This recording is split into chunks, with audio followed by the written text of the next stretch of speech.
প্রিয় বন্ধুরা, সবার জন্য আন্তরিক প্রীতি, শুভেচ্ছা, সম্মান, শ্রদ্ধা এবং অকৃত্রিম ভালোবাসা রইল।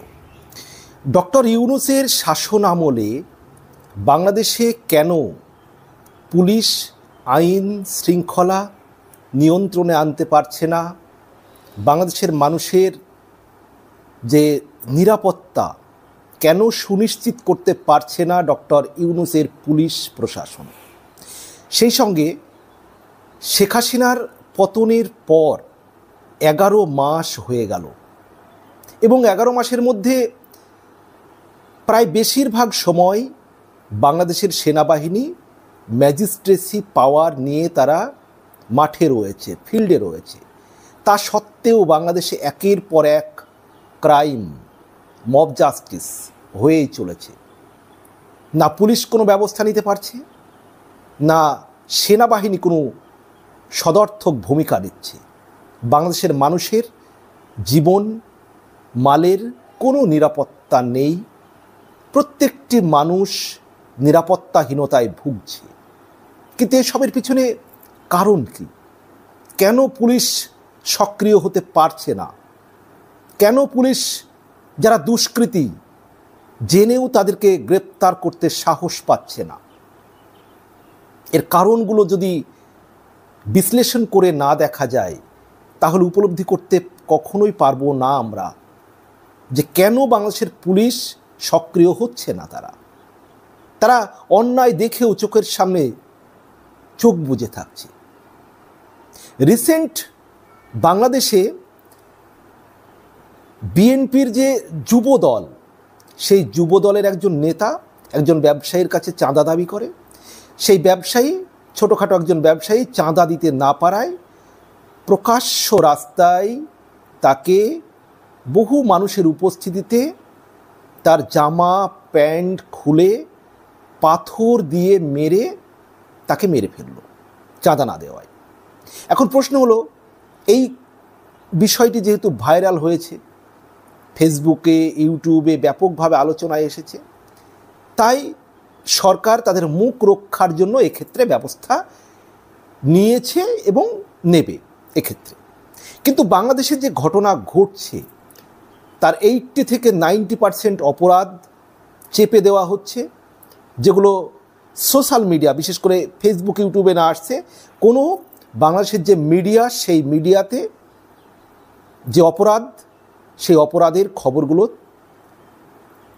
সামনে আনছে না, মিডিয়া হাউসগুলো আনছে না, মেন স্ট্রিম যেগুলো মিডিয়া সেগুলো সামনে আনছে না। তার কারণ ডক্টর ইউনূস তার ইউনূস সেন্টারের লোকদের মিডিয়াতে বসিয়ে রেখেছেন। তারা সেন্সর করছেন প্রত্যেকটি খবর, যেগুলো খবর বাইরে আসলে সরকারের বদনাম হবে, দুর্নাম হবে, সেই খবর তারা বাইরে আসতে দিচ্ছে না। এটা গেল একটা দিক। দ্বিতীয়ত, শেখ হাসিনার ক্ষমতা থাকাকালীন শেখ হাসিনা যে জুলাই আগস্ট আন্দোলন হয়েছে, কোটা সংস্কার বা কোটা বিরোধী আন্দোলন, সেই আন্দোলনের পর একটা সময় আন্দোলনকারীরা একদফা আন্দোলনের ডাক দিয়েছে শেখ হাসিনার পতনের জন্য। তখন সেই যে জুলাই আগস্ট আন্দোলনে যে আন্দোলনকারীদের হাতে প্রায় 3000 পুলিশ আন্দোলনকারীরা মেরেছে, সেই পুলিশ হত্যার কোনো বিচার পুলিশ পায়নি। ডক্টর ইউনূস ক্ষমতায় এসেই যারা এই জঘন্য অপরাধ করেছে, এই পুলিশ হত্যা করেছে, জুলাই আগস্ট মাসে মেট্রো রেলে আগুন দিয়েছে, গর্ভবতী পুলিশকে পর্যন্ত পুড়িয়ে মেরেছে, এই সমস্ত অপরাধ, সেই অপরাধের ইনডেমনিটি দিয়েছে, অর্থাৎ দায় মুক্তি দিয়েছে। তাহলে যে পুলিশ দেখলো কয়েক মাস আগে তাদের সঙ্গীকে মেরে গাছে ব্রিজে টাঙিয়ে দিয়েছে, অথচ সেই সমস্ত অপরাধীরা চোখের সামনে ঘুরে বেড়াচ্ছে, তারাই আজকে রাষ্ট্র ক্ষমতা ভোগ করছে। তারা যে কোনো জায়গায় থানায় গিয়ে মব জাস্টিস করছে, অন্যায় বেঅন্যায় আবদার করছে।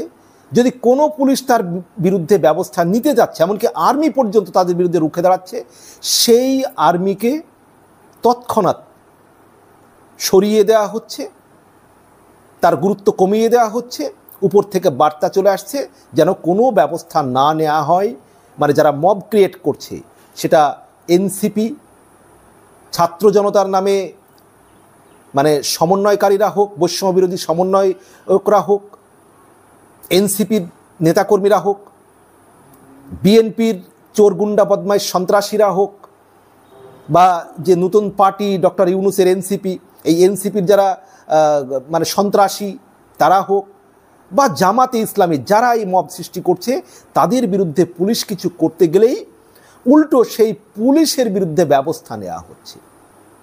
এর আগে আওয়ামী লীগের একজন নেতার বাড়িতে কিছু দুষ্কৃতী লুটপাট করতে গেলেন, পুলিশ তাদেরকে রুখে দেয় এবং সেখানকার যারা স্থানীয় ব্যক্তি তারা প্রথমে এটাকে রুখে দেয়, একজোট হয়ে সম্মিলিত হয়ে সেই যে লুটপাট করতে গিয়েছিল যেসব সন্ত্রাসীরা, এনসিপির যারা গিয়েছিল আর কি লুটপাট করতে গিয়েছিল, তাদেরকে রুখে দেয় এলাকার মানুষ। কিন্তু পরবর্তীকালে কি হলো, যারা এই সন্ত্রাসটা করতে গিয়েছিল এনসিপির, তাদেরকে যারা রুখে দিল এলাকার মানুষ, তাদের বিরুদ্ধে মামলা হলো, তাদেরকে গ্রেপ্তার করা হলো। কিন্তু যারা সন্ত্রাস মানে ওই চুরি ডাকাতি করতে গিয়েছিল, তাদের বিরুদ্ধে পুলিশ কোনো অ্যাকশান নিল না, মানে উপর থেকে কোনো অ্যাকশান নিতে দিল না। বলুন পুলিশের কাছে কি বার্তা গেল? অর্থাৎ এই ডক্টর ইউনূসের পার্টি এনসিপি যে গুন্ডাবাজি করবে, সন্ত্রাসীমূলক কার্যকলাপ করবে, বিএনপির যে গুন্ডা সন্ত্রাসীরা চাঁদাবাজি করবে, মব জাস্টিস করবে, জামাত ইসলামের যারা নেতা কর্মী তারা মব জাস্টিস করবে, তাদের বিরুদ্ধে পুলিশ কিছু করতে গেলে পুলিশেরই বরং আরও সমস্যা হবে, তাদেরকে বিপদে পড়তে হবে। এই পরিস্থিতিতে পুলিশ কী করে ব্যবস্থা নেবে? এবার আরেকটা দিকের কথা খেয়াল করুন, হাসনাত আবদুল্লাহর যে গাড়িতে আক্রমণ হলো, সেই আক্রমণের পরে কত আওয়ামী লীগের নেতাকর্মীকে মানে এক রাতের মধ্যে গ্রেপ্তার করা হয়েছিল বলুন তো। সামান্য একটু চোট লেগেছিল তার গাড়িতে আর তার হাতে, তার জন্য কত মানুষকে গ্রেপ্তার করা হলো। তার ফলে পুলিশের কাছে কি বার্তা গেল, যে যদি এনসিপির কোনো নেতার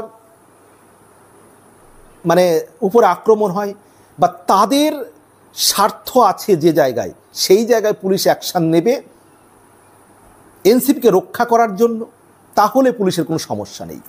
কিন্তু যে অ্যাকশান নিতে গেলে এনসিপির বিরুদ্ধে যাবে, যে অ্যাকশান নিতে গেলে মানে মব সৃষ্টি করছে যে সমস্ত বিএনপি জামাতের নেতাকর্মীরা, তারা যদি মব সৃষ্টি করেন, তাদের বিরুদ্ধে যদি কোনো অ্যাকশান হয়ে যায়, সেই অ্যাকশান পুলিশ বা আর্মি কেউ নিতে গেলে সেখানে পুলিশের উপরেই ব্যবস্থা হবে। তাহলে যে পুলিশ তাদের 3000 পুলিশ মারার বিচার পায়নি, আবার কোনো কিছু করতে গেলেই এই সন্ত্রাসীদের বিরুদ্ধে এই যে বাংলাদেশ জুড়ে যে অনাচার, আইন শৃঙ্খলার অবনতি, চুরি ডাকাতি ছিনতাই চাঁদাবাজি দখলদারি চলছে, তার বিরুদ্ধে ব্যবস্থা সামান্যতম নিতে গেলে সেই পুলিশ অফিসার, সেই ওসি, সেই আইসি, তার বিরুদ্ধেই মব জাস্টিস হবে এবং সেই পুলিশকেই শাস্তি দেবে সরকার। তাহলে এবার বলুন তো পুলিশ কী করে ব্যবস্থা নেবে? যখন আর্মি এনসিপির নেতাদেরকে বার্তা দিল যে আর কোনো মব জাস্টিস মানা হবে না, মব জাস্টিস করা যাবে না, অথচ তারপরেও কি হলো, বাংলাদেশে মব জাস্টিস বন্ধ হয়েছে। সেনাপ্রধান মব জাস্টিস করা যাবে না বলে হুঙ্কার দিচ্ছেন তার সেনা দরবারের মিটিংয়ে, কিন্তু তারপরেও কি মব জাস্টিস বন্ধ হয়েছে? তিনি যেদিন বার্তা দিচ্ছেন তার পরের দিনই আওয়ামী লীগের প্রাক্তন সাংসদ জনপ্রিয় শিল্পী মমতাজের উপরে মব জাস্টিস হলো। তারপরেও একাধিক জায়গায় মব জাস্টিস হয়েছে, কোনো ব্যবস্থা হয়েছে? আসলে বার্তাটা চলে গিয়েছে পুলিশ আর্মি যারা মাঠে রয়েছেন, যে সেনাপ্রধান ওয়াকারুজ্জামানকে যখন হুমকি দেয় হাসনাত, একজন সন্ত্রাসী মানে এনসিপির নেতা, কিন্তু তার কার্যকলাপ হচ্ছে আর পুরো সন্ত্রাসী। তো সেই সন্ত্রাসী হাসনাত আবদুল্লাহ যখন সেনাপ্রধান ওয়াকারুজ্জামানকে হুঙ্কার দেন, অথচ সেনাপ্রধান কোনো ব্যবস্থা নিতে পারেন না।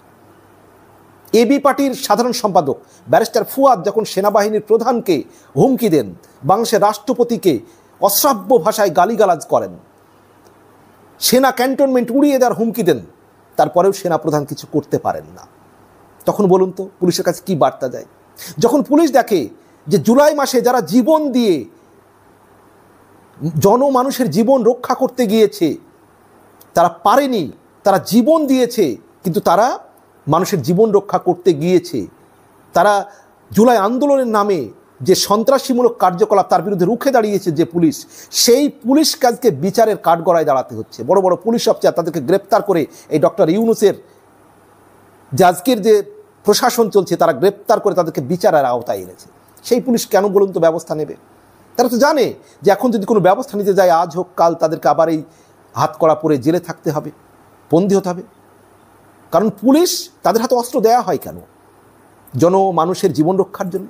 তো সেই অস্ত্র দিয়ে যদি দেখে তার সামনে সন্ত্রাসী কার্যকলাপ হচ্ছে, তখন জনমানুষের জীবন রক্ষা করা তো দূরের কথা, নিজের জীবনটি পর্যন্ত রক্ষা করতে পারবেন না, বা করতে গিয়ে যদি গুলি চালাতে হয় তার জন্য যদি তাকে জেল খাটতে হয়, বন্দি থাকতে হয়, যেটা জুলাই আন্দোলনে পুলিশ যে ভূমিকা নিয়েছে তার জন্য এখন তাদের জেল খাটতে হচ্ছে, তাহলে সেই পুলিশ কি করে আইন শৃঙ্খলা রক্ষা করবে? একটা মেটিকুলাস প্ল্যান করে ডক্টর ইউনূস পুলিশ প্রশাসনকে ইনঅ্যাক্টিভ করে রেখেছেন, বাংলাদেশকে অস্থির করে রেখেছেন, যাতে বাংলাদেশে গণতান্ত্রিক পরিবেশ ফিরে না আসে, শান্তি শৃঙ্খলা ফিরে না আসে, এবং তিনি ভোট দেওয়ার যে অনেক বাহানা তিনি খুঁজে পান, যে আইন নেই, শৃঙ্খলা নেই, এই পরিস্থিতিতে কীভাবে ভোট দেব, এবং তিনি একটা অনির্বাচিত যে সরকার চলছে, অসাংবিধানিক অবৈধ সরকার, এই সরকার তিনি যাতে দীর্ঘস্থায়ী করে যেতে পারেন, যার ফলে এই সরকারের আমলে পুলিশ প্রশাসন কোনোভাবেই সঠিক ভূমিকা এবং তাদের দায়িত্ব পালন করতে পারবে না, যতদিন না একটি নির্বাচিত সরকার আসছে এবং এই যে জুলাই আগস্ট আন্দোলনে পুলিশ হত্যা যে হয়েছে তার সুবিচার না পাচ্ছে পুলিশ, এবং পুলিশ তারা অ্যাক্ট করতে গিয়ে, তারা অ্যাক্টিভ হতে গিয়ে যখন মবের কাছে তাদের একেবারে চ্যালেঞ্জ হবে, তখন যেন পুলিশ যে অ্যাক্ট করবে, যে তাদের ভূমিকা রাখবে, তখন যেন সরকার তাদের পাশে থাকে, এই নিশ্চয়তা যতদিন পুলিশ না পাবে ততদিন পুলিশ কখনোই আইন শৃঙ্খলা ঠিক করতে পারবে না। প্রিয় বন্ধুরা, এই বিষয়ে আপনাদের কি মতামত রয়েছে অবশ্যই জানাবেন। ভালো থাকবেন, সবার জন্য শুভকামনা।